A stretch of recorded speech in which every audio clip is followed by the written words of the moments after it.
সম্মানিত দিনী বোন, আপনাকেই বলছি, শোনেন, আপনি যদি 4টা কাজ করতে পারেন, আপনার জান্নাতের সব দরজা খোলা। যান, যেটা দিয়ে ইচ্ছা যান। যেটুকু আপনি করছেন করেন, তবে সেটুকু রাসূলের কিনা আগে প্রমাণ হতে হবে।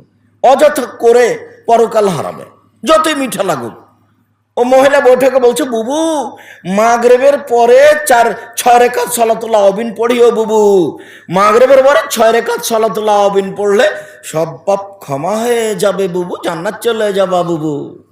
বুবুর সব কথাই নাকি বুখারীতে আছে। মাগরিবের পরে 6 রাকাত সালাতুল আওয়াবিন পড়লেও জাহান্নামে চলে গেছে, ওকে তোবা করে ফিরে আসতে হবে মরার পূর্বে। মাগরিবের পর আওয়াবিন নামাজ নেই। 2, যারা আপনারা আমার দিনী বোন আছেন তাদের জন্য জরুরি কথা। মহিলা বৈঠকে যারা আমার দিনী বোনেরা আছেন, জরুরি কথা, আপোষে কথা বলবেন না, আপনাকে